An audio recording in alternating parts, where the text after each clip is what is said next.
Hello everyone, my name is Torin Dove and welcome to the Torin Dove Financial Channel. Today I have a bit of an interesting video for you guys.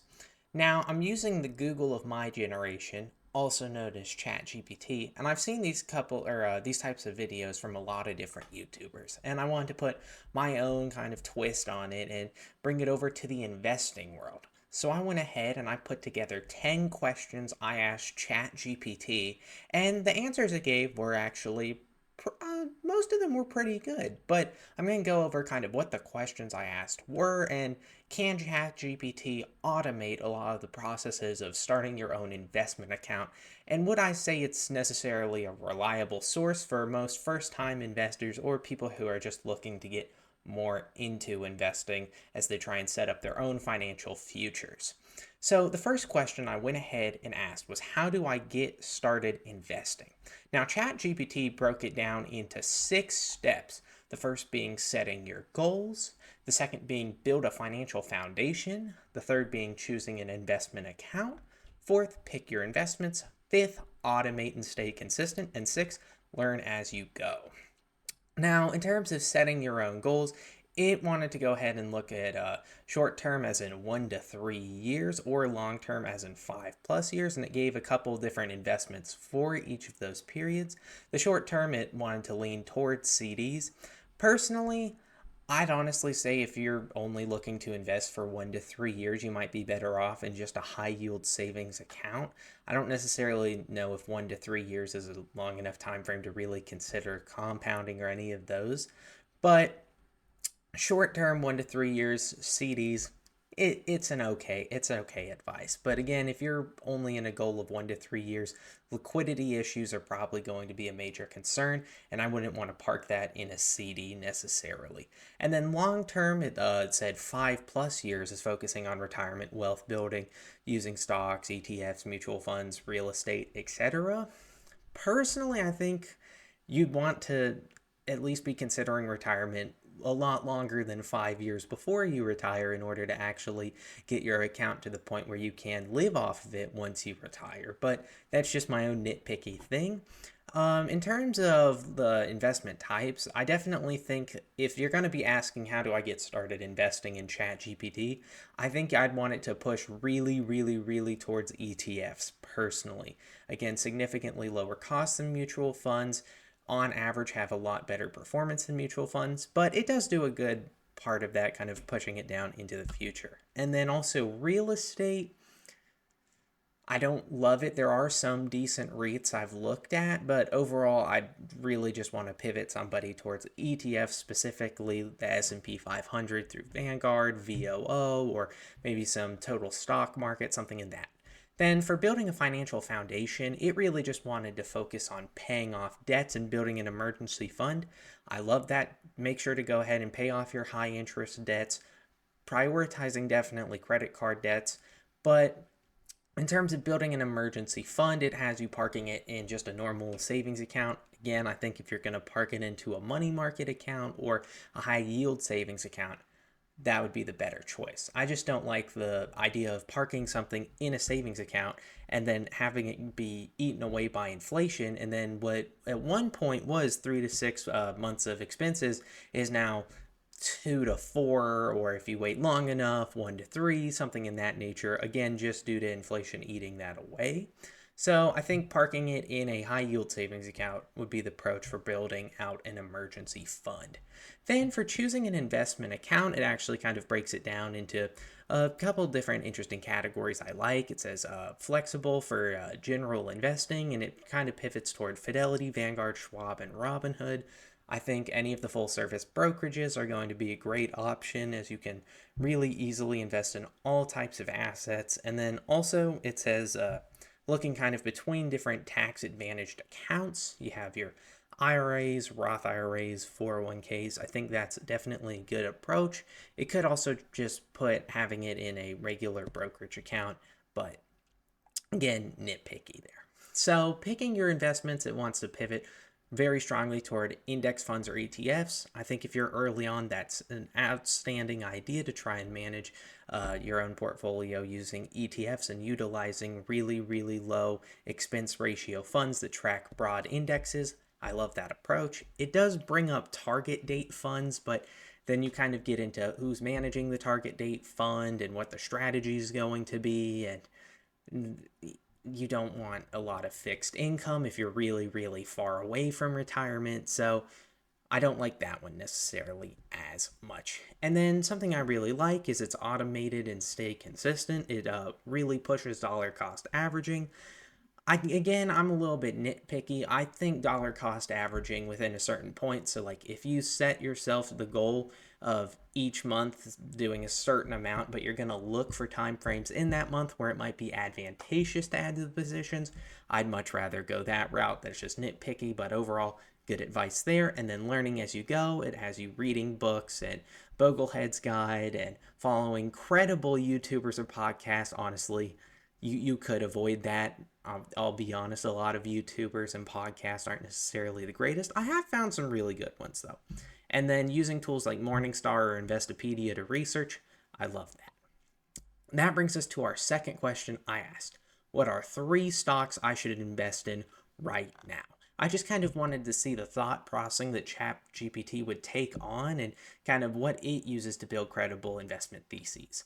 And so the first option it gave me was JP Morgan and Chase, and it said it said largest US bank with diversified income streams, solid dividends, strong management, benefits from higher interest rates, exposure to the financial sector.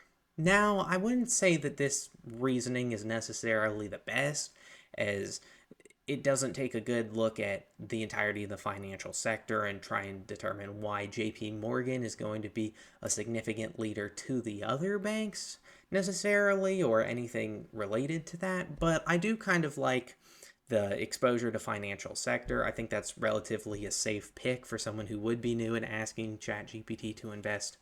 Next, the second recommendation it gives me is Costco. It says it's a loyal customer base, subscription model, recession resistant business model. And then for strengths, it has efficient operations, strong same store sales growth, minimal debt, and use case defensive play with steady growth. Now, Costco is kind of an interesting choice here, I'd say, from ChatGPT because Costco, on a valuation standpoint, is quite expensive, and a lot of that is because it's a great business model of they don't necessarily have a lot of margins. They basically make their revenue by a high number of sales, and they sell in bulk, and they really do everything that benefits the customer's needs, which again, I love, and I love Costco as a business, but it's really expensive, and I don't see that really mentioned here at all.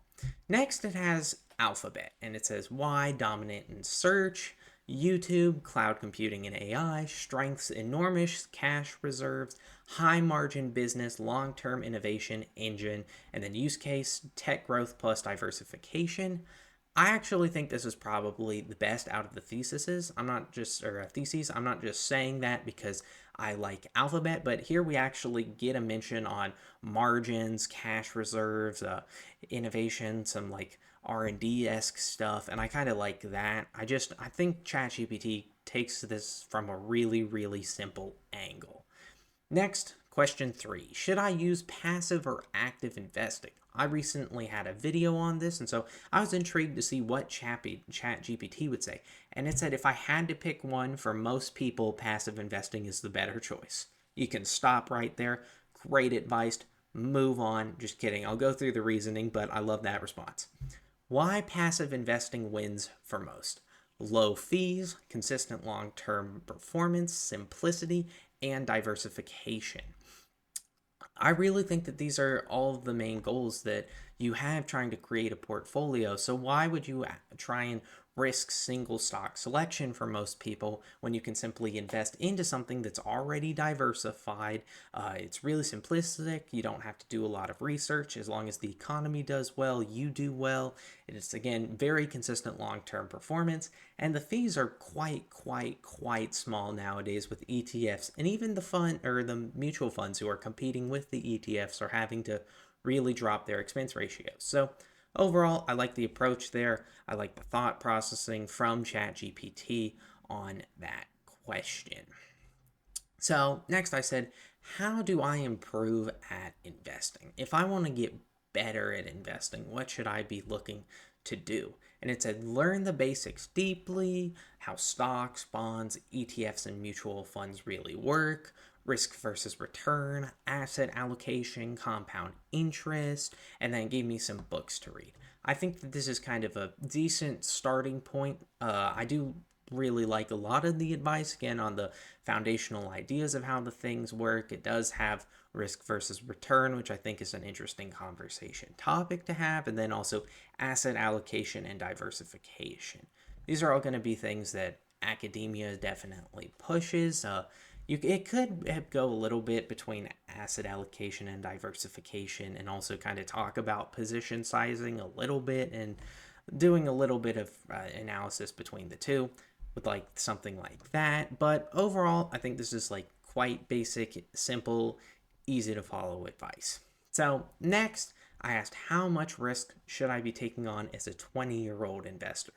One of the things I really find quite interesting with ChatGPT is even to just do this simple experiment where I asked it multiple questions, I kind of had to jailbreak it and be like, these are all hypothetical because, again, I think ChatGPT right now doesn't want to give you like real financial advice and worry about somebody just blindly taking it.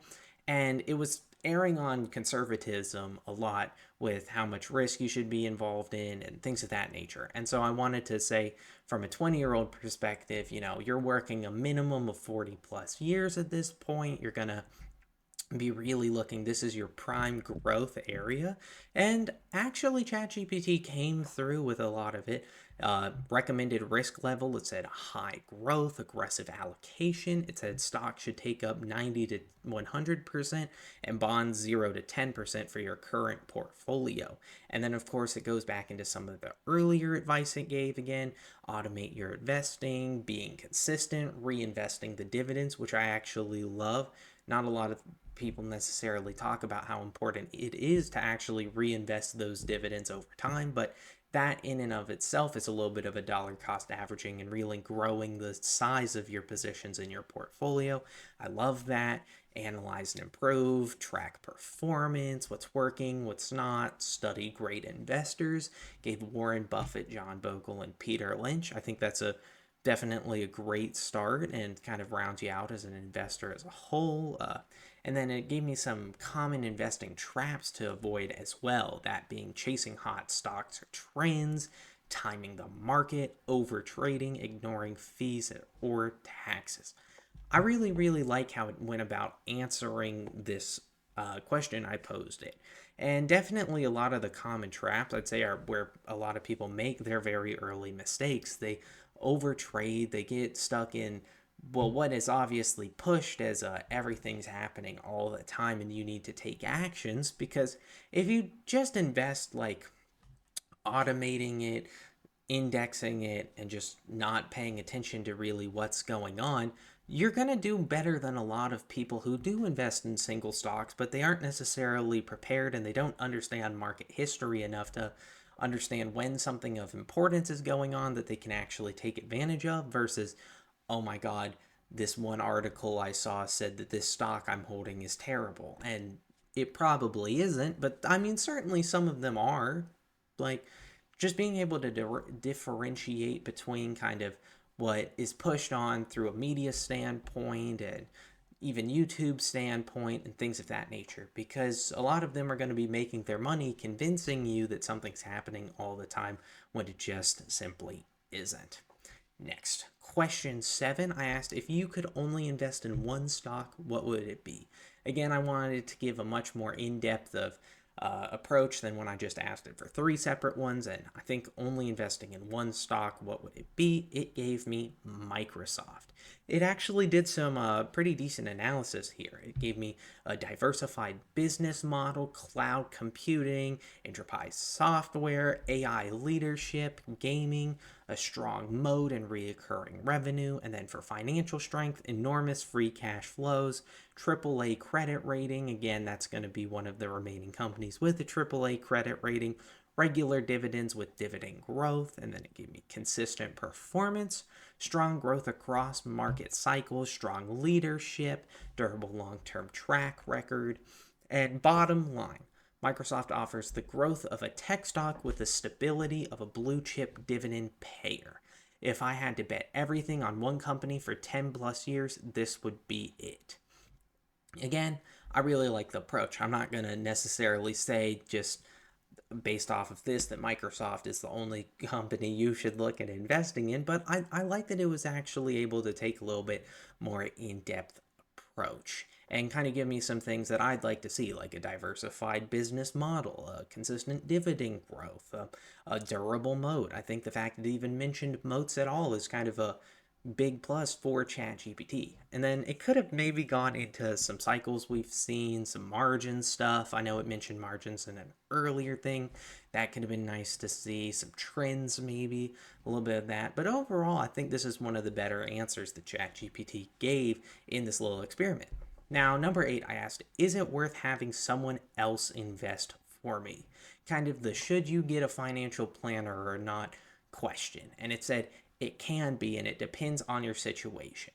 So when it is worth it, you hire someone or use a robo advisor. I wouldn't use a robo advisor, but hire someone or use a robo advisor if you don't want to learn investing, you're afraid of making mistakes, you have complex financial situations, you want accountability and a plan tailored to your life goals.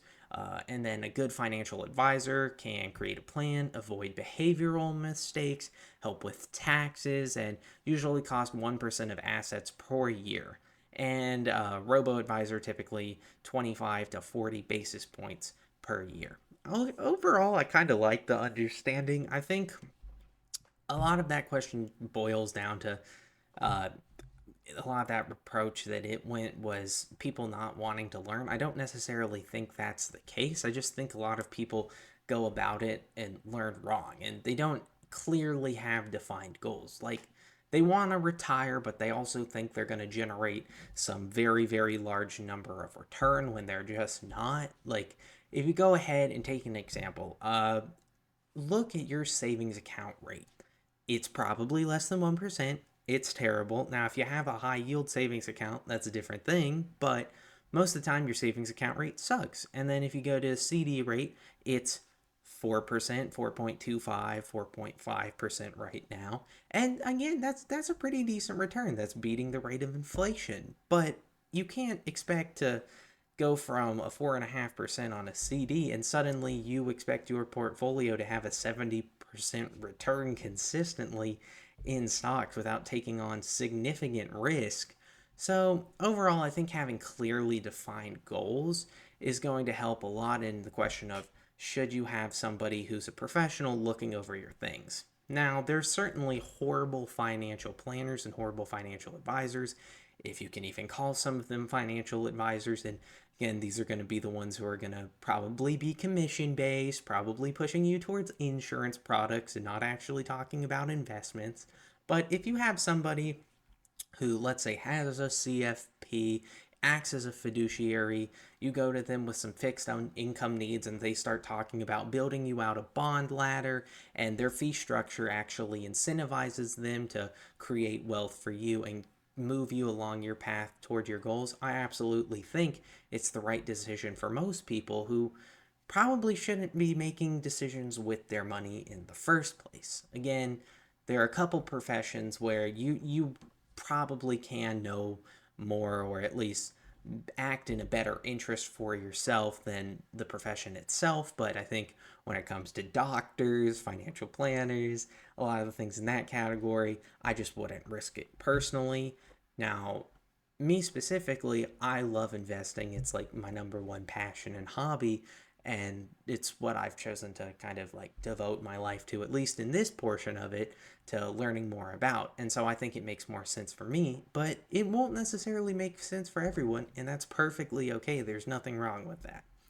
Now, next I asked, what should my position sizing be? Again, kind of leaning towards that concentration question. And so it's a general rule of thumb.